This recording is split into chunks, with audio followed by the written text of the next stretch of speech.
Hello friends, इस tutorial में हम इफ़ इल्स स्टेटमेंट के बारे में जानेंगे और उसका यूज क्या होता है। ओके, सो स्टार्ट करते हैं। और दोस्तों, इफ़ इल्स स्टेटमेंट में हम कंडीशन को परफॉर्म करते हैं, मीन्स कंडीशन को यूज करते हैं जिससे कि हमारा कंप्यूटर डिसीजन ले पाता है कि वो कंडीशन ट्रू है या फॉल्स है। और जैसे कि एक लैपटॉप की क्वांटिटी है 50 और हमें ये टेस्ट करना है कि लैपटॉप की क्वांटिटी 50 है या नहीं है, तो इसके लिए हम इफ़ इल्स यूज करेंगे।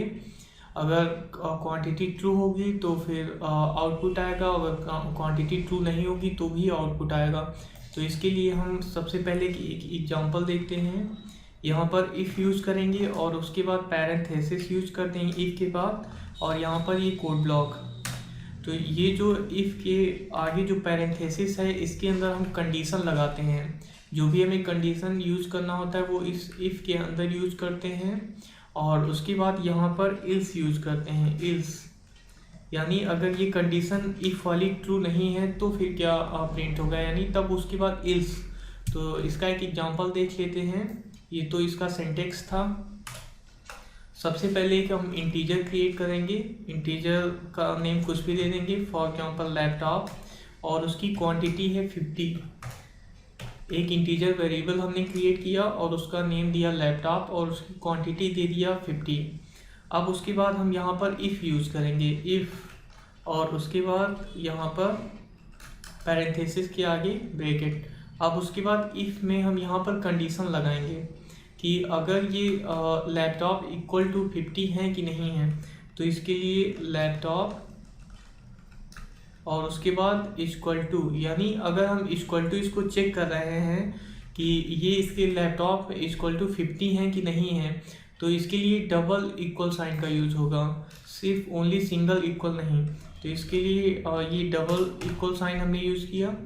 और उसके बाद यहाँ पर हम प्रिंट कराएंगे system dot out dot print line, और उसके बाद यहाँ पर दिस इज ट्रू।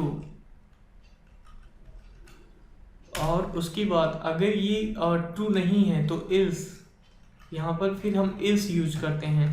अगर ये ट्रू नहीं है तो उसके लिए हम इल्स यूज करेंगे, यानी यहाँ पर भी system dot out dot print line, और उसके बाद यहाँ पर हम यूज करेंगे this is not true, this is not true. अब यहाँ पर अगर ये लैपटॉप इसकी क्वांटिटी के बराबर है, 50 की क्वांटिटी के बराबर है ये, तो ये कंडीशन ट्रू होगी, यहाँ पर दिस इज ट्रू। और अगर इसकी क्वांटिटी बराबर नहीं है तो ये ट्रू होगी, तो इसका मतलब दिस इज नॉट ट्रू, ये प्रिंट होगा। यहाँ पर हम इसको रन पे जाके प्रोग्राम को रन करते हैं तो आप देख रहे हैं दिस इज नॉट ट्रू, क्योंकि 50 और 45 की क्वांटिटी इक्वल नहीं है। अब अगर हम इसको इक्वल कर देते हैं 50, यानी यहाँ पर अब ये दोनों इक्वल है, तो अब इसको रन करते हैं तो आप देख रहे हैं दिस इज ट्रू। और अगर हमको इनमें कंपेयर करना हो कि जैसे कि लेस देन और उसके बाद यहाँ पर, तो क्या लैपटॉप की क्वांटिटी 50 यानी 5 से लेस है, तो ये कंडीशन ट्रू नहीं है, तो this is not true, this is not true. अब अगर हम इसमें ग्रेटर देन यूज करते हैं कि क्या लैपटॉप की कंडीशन 5 से ज़्यादा है, यानी 55 से एक्स्ट्रा है, 6, 7 या 50, तो ये दिस इज ट्रू, क्योंकि यहाँ पर ये कंडीशन ये जो यहाँ पर कंडीशन हमने लगाई है तो ये इसकी क्वांटिटी इससे ज़्यादा है ऑब्वियसली, तो ये प्रिंट होगा दिस इज ट्रू। रन किया, दिस इज ट्रू। तो इफ इल्स का यूज़ करके हमारा कंप्यूटर एक डिसीजन ले परफॉर्म कर पाता है कि ये कंडीशन ट्रू है या फॉल्स है, या फिर यहाँ पर हम ये समझ पाता है कि यहाँ पर जो हम यूज कर रहे हैं उसकी क्वांटिटी इक्वल है या उससे ग्रेटर देन है या लेस देन है। तो ये है बेसिक इफ इल्स का यूज। तो सो आई होप आपको ये वीडियो समझ में आ गया होगा। So please like and subscribe my channel. Thanks for watching.